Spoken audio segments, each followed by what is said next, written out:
자, 그러면 우리가 경매를 하려면 입찰을 해야 되잖아요, 그죠? 그렇죠. 입찰을 하려면 아무래도 그 해당 물건에 대한 시세 조사를 좀 정확하게 해야 되는 게 그렇죠. 상당히 중요할 것 같아요. 그죠? 네네네. 괜히 이거 시세보다 비싸게 받으면 헛짓한 거잖아요. 그죠? 그렇죠. 네. 그럼 시세 조사는 어떻게 하나요? 시세 조사는 아까 처음에 이제 아까 말씀하셨다. 네. 금매 가격을 찾아야 된다. 금매 가격을 찾아야 된다. 그렇죠. 그렇지. 예, 그 금매 가격을 찾기 위해서 이제 저 같은 경우를 설명드리면 저는 이제 투자자로 들어가요. 투자자로. 나 이곳에 투자하러 왔다. 그래서 부동산 한 두세 군데 들러서 네. 이제 물건을 브리핑 받는 거죠. 그렇게 받으면은 이제 어떤 게 금매인지 어떤 게 좀 알짜 물건인지를 좀 파악을 할 수가 있거든요. 아, 근데 초보자들은 좀 잘 모를 수가 있잖아요. 그죠? 근데 물건 일단 보는 거죠. 일단 그 동호수를 흐름을 받아서 동호수 받아서. 그 가격 매물들을 쭉 펼쳐놓고 네. 본인이 이제 그 아파트를 보면서 이 동은 이래서 이 가격이 좀 싸구나. 그렇지. 뭐 이 물건은 이래서 좀 더 비싸구나. 뭐 이런 것들을 체크해보고 그 다음에 이제 경매가 나와 있는 물건과 네. 비슷한 물건을 또 얼마 정도 나와 있는지 음. 그걸 좀 제일 최저 가격 어떤 건지 어떤 물건인지 예. 그거를 이제 한 두세 군데 부동산에 다니면서 좀 파악을 하고요. 아, 그 다음에 이제 매도자 입장에서 내가 팔려고 하는데 네.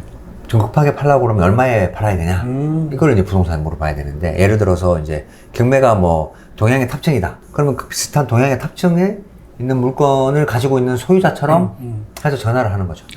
전화를 해가지고 내가 뭐 무슨 동 몇 호 사는 몇 층에 사는데 내가 지금 사정이 있어서 급하게 팔아야 된다. 얼마에 팔면 빨리 팔 수 있냐? 라고 물어보면 부동산에서는 뭐, 차장님 그거는 뭐 얼마 정도 팔아야지 좀 급하게 빨리 팔 수 있다 라고 얘기를 할 거거든요.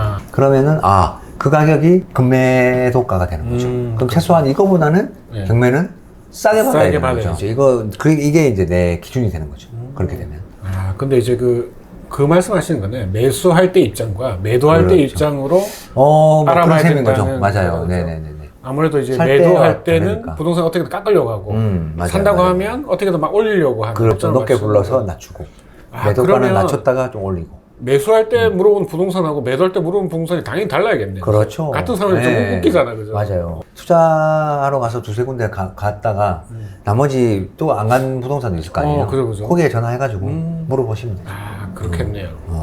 근데 매도하는 거를 할 때는 직접 가시면 안 되고 전화하셔야 됩니다. 지적하면 안 되나요? 직접 갔는데 그분이 그 동을 알 수 있죠. 예를 들면 그럼 전화를 끊을 수가 없군요. 그죠. 예를 들면 호가 2개 호씩밖에 없어. 내가 7층에 살아. 예. 근데 자기가 702호를 알아. 그러면 그건 되게 어떻게 되지? 민망한 상황이 생길 벌어질 수 수가 있는 거죠. 있겠네. 네. 그래서 그냥 전화해가지고 뭐 그런 상황에서 그냥 끊어버리면 된다. 네네네. 민망한 상황이 될 수도 있으니까. 맞아. 또 듣기로 경매 물건이 나오면 그 부동산도 알잖아요. 그렇죠. 그래서 네. 어떻게 보면 솔직하게 이야기가 낫다라는 이야기도 맞아요. 많더라고요. 네네네. 괜히 그 물건 비싸게 접근하다가 사장님이 경매 알아보러 왔구나. 이런 식으로 듣톤이 많이 나더라고요. 네네네. 그래서 그냥 전화로 네. 그냥 좀 부동산 소장님한테 좀 죄송하지만 전화로 그냥 알아보는 게 네. 제일 좋다. 네, 알겠습니다. 그 이제 경매는 또 싸게 받는 게 중요하잖아요, 그죠? 그렇죠. 싸게 받을 수 네. 있는 비결이 있을까요? 비결이라고 하기는 좀 그런데 일단은 뭐 어쨌든 경매를 하는 것도 수익을 내기 위해서 하는 거니까 그죠. 내가 낼 수 있는 내가 만족할 만한 수익률 정해놓고 꾸준하게 입찰하다 보면 네. 어느 순간에는 좀 수익 좀 좋게 낙찰받을 수도 있고 좀 한 가지 팁을 드리자면 좀 인기 단지 예를 들면 인기 단지. 사람들이 많이 찾는 단지들보다는 네. 그 옆에 좀 나홀로 단지라든지 이런 것들은 좀 더 입찰 경쟁자 수가 적기 때문에 좀 상대적으로 좀 저렴하게 낙찰받을 수 있다. 맞아. 그게 좀 궁금했어요. 약간 핫하고 좋은 지역을 좀 비싸게 받을 건가? 아니면 지금 관심이 없는 이게 뭐 지역이 바뀔 수도 있고 아니면 뭐 아까 말씀한 1등, 2등, 3등 이런 식으로 뒤에 끌 수도 있는데 그렇죠. 네. 그게 항상 뭐 고민이 되는 것 같더라고요. 네네네. 보니까. 그래서 뭐 좀 사람들이 많이 알고 있는 뭐 대단지랄지 이런 데들은 좀 싸게 낙찰하기가 좀 힘들 수도 있고 네네네. 근데 좀 사람들이 참 덜 알려진 뭐 2급, B급 물건이랄지 이런 것들은 상대적으로 좀 더 싸게 네. 낙찰받아서 어차피 팔 때 싸게 팔면 되거든요. 그죠. 그러니까 시세보다 싸게 받다. 네.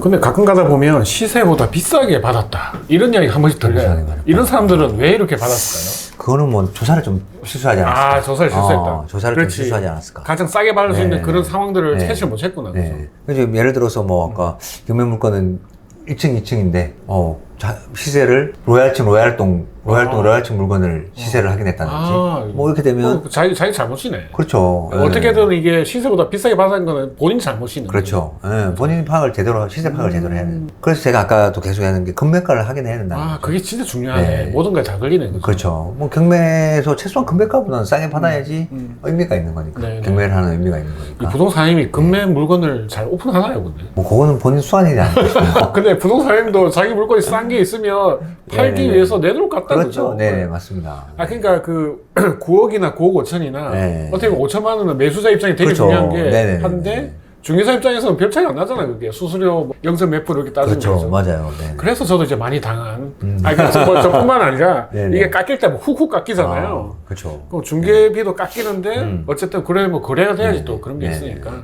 그리고 이제 이거는 이제 부동산 상승기. 상승기. 상승기 때 뭐 자고 일어나면 뭐 몇천씩 올라 있고. 아. 이런 경우에는 경매를 시세에 받아도. 받아버리는 거죠. 그러네요. 그럼 시세보다 높게 받아도 물건이 계속 오르는 상황이니까 뭐 수익이 나게 되는 거니까. 그렇죠, 그렇죠.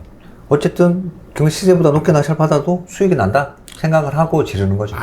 그러면 이게 또 상황이 상당히 중요하겠네요. 그렇죠. 네. 시세보다 비싸게 받아도 어쨌든 그때 당시에 물건이 없고 어쨌든 맞아요. 올라가 버리면 맞아요. 완전 또 다른 네네네. 이야기잖아요. 네네네. 우리는 그러니까 최선을 다해서 낮게 받아야 되지만 네네네. 반드시 그게 100%는 아니다. 그렇죠. 배우네요. 물건 부동산 상승장에서는 물건을 사는 게 중요한 거니까. 네, 그죠, 시세보다 그죠. 싸게 받더라도 역시. 물건이 없는데 경매라도 나왔으면 시세보다 좀 더 주고라도 물건을 가져야죠. 물건이 희소하니까. 그죠, 그죠. 네. 그리고 아까 말했던 뭐 강남 같은 경우에 토지거래 허가구역에 묶여 있는데 이걸 피하기 위해서 좀 더 이제 시세보다 좀 더 높게라도 낙찰 받아오려고 하는 네. 분들도 계시고 그런 경우가 이제 좀 시세보다 높게 낙찰되는 케이스가 아닐까 그러네요. 생각됩니다. 잘 들었습니다. 이제 무슨 의미인지 잘 알겠네요. 네.